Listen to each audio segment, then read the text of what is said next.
pernikahan ini bukan sesuatu yang hanya sebatas menyatukan antara fulan dan fulanah ya. Pernikahan ini adalah sesuatu yang sakral, sesuatu yang besar.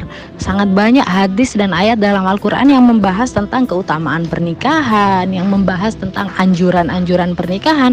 Termasuk hadis yang disebutkan tadi, kata Rasulullah, para pemuda disuruh menyegerakan pernikahan karena pernikahan itu dapat menundukkan pandangan dan melindungi dari kemaluan. Karena melindungi kemaluan dari sesuatu yang haram. Karena kata Allah di dalam Al-Quran, Allah Ta'ala berfirman, kullil mu'minin yaghuddu min absarihim wa yahfadhu furujahum. Kata Allah Ta'ala di dalam Al-Quran, katakan kepada orang-orang mukmin, kepada orang-orang yang beriman, agar mereka menjaga pandangannya mereka.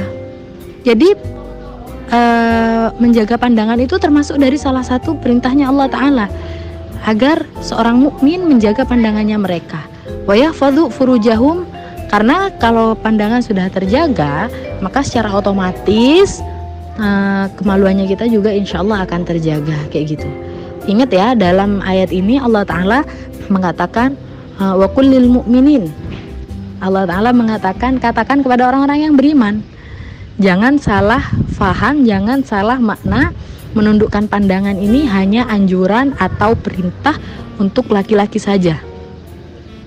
Jadi laki-laki dianjurkan untuk menundukkan pandangan, perempuan dianjurkan untuk menutup aurat, agar mempermudah laki-laki dari menundukkan pandangan.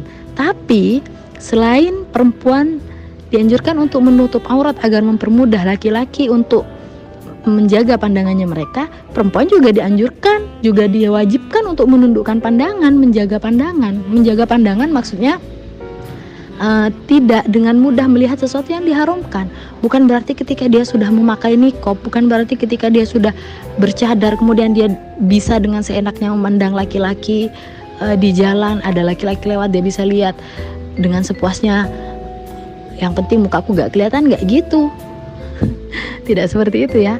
Yang diperintahkan oleh Allah Ta'ala untuk menundukkan pandangan bukan hanya laki-laki, perempuan juga diperintahkan untuk menjaga pandangan agar tidak mudah, agar matanya tersebut tidak dia gunakan untuk melihat sesuatu yang diharamkan. Makanya kalau kita sudah berhasil menundukkan pandangannya kita sudah berhasil menjaga pandangannya kita dari sesuatu yang haram, maka insya Allah 99% kemaluannya kita akan terjaga dari sesuatu yang haram. Kenapa? Karena al-ain yanzur, mata itu melihat, ya kan? Mata itu melihat. Wal qalb yatafakkar, dan hati itu berpikir.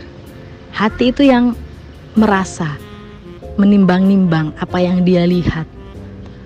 Wal farj yasaddiqu dzalika au kadzabuh, sedangkan farj, kemaluannya kita, membenarkan sesuatu yang dirasakan oleh hati atau memalingkan, kayak gitu ya.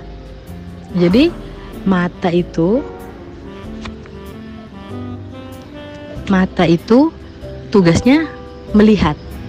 Nah, kalau pandangan matanya kita sudah tidak bisa kita jaga, pandangan matanya kita sudah tidak bisa kita selamatkan dari melihat sesuatu yang diharamkan, maka biasanya akan jatuh ke tahapan yang kedua. Apa? Hatinya jadi ada perasaan baper, apa gitu kan.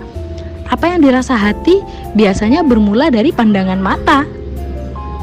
Matanya ngelihat, hatinya menimbang-nimbang. Nah, kemudian langkah selanjutnya, maka yang berperan itu kemaluannya akan membenarkan perasaannya atau memalingkan perasaannya tersebut. Maksudnya meninggalkan sesuatu yang diharamkan. Kemaluan ini tidak harus selalu berzina ya, bukan selalu bermakna berzina, tapi melakukan kemaksiatan. Jadi ngelihat dulu kan, kita nggak mungkin ada orang ujuk-ujuk tiba-tiba pacaran aja nggak ada, berzina aja nggak ada. Awal-awalnya pasti dari mana? Sering ketemu misalnya, kemudian hatinya merasakan rasa suka, ya kan? Hatinya merasakan rasa kayaknya aku suka deh sama orang ini, gitu kan? Nah, kalau hatinya udah suka, nah ini tugas yang ketiga yang lebih berat. Maka hawa nafsunya yang harus dia tekan.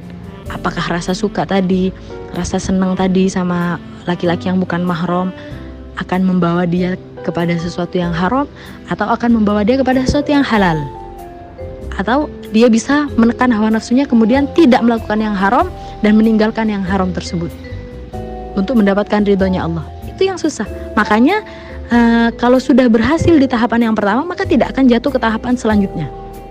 Kalau dia sudah berhasil menundukkan pandangan, tidak terlalu banyak interaksi dengan lawan jenis, dia tidak terlalu banyak chat-chatan dengan lawan jenis, dia tidak terlalu banyak, katakanlah tidak dengan mudah menerima sapaan dari orang yang bukan mahram. Kalau dari situ, dari awalnya udah kejaga, maka ke bawahnya biasanya lebih mudah untuk terjaga. Tidak akan terjadi yang selanjutnya kayak gitu. Makanya dalam Islam, perempuan-perempuan ini dianjurkan untuk menjadi sombong kepada lawan jenis. Sombong ini bermakna jutek ya. Jangan terlalu ramah kepada orang yang bukan mahram. Bahkan kata Habib Taufik, seorang perempuan jika mengangkat telepon dari yang bukan mahram, usahakan suaranya jadi garang. Jangan dilembut-lembutkan. Misal dia mengangkat telepon, ternyata teman kakaknya atau teman suaminya atau siapa, Assalamualaikum, Muhammad ada, misalnya nama suami kita Muhammad ada. Itu usahakan kita menjawab dengan suara yang tidak dilembut-lembutkan. Nah, jadi perempuan ini dalam Islam memang dianjurkan untuk jutek sama lawan jenis, sama sesama jenisnya, maksudnya sesama sahabat perempuan, saudara-saudaranya dianjurkan untuk berlemah lembut. Jangan kebalik ya. Jadi kita ngangkat telepon misalnya, Assalamualaikum, Muhammad ada misalnya. Kita jawabnya, oh Muhammad lagi keluar, nanti saya bilang sama Muhammad kalau ada yang telepon. Gitu aja, jangan oh iya kak tadi Muhammad gini. Enggak, jangan dilembut-lembutkan kalau sama laki-laki yang bukan mahram. Jadi harus jadi tegas kita. Kita ngomong sama tetangga kita misalnya, kita ngomong sama bang kurir. Biasanya kan abang kurir nelpon, Mbak ini ada paketan, mau ditaruh di mana? Itu gak usah lemah lembut kita, tapi jangan yang kasar juga, tegas kayak gitu ya. Itu dalam Islam.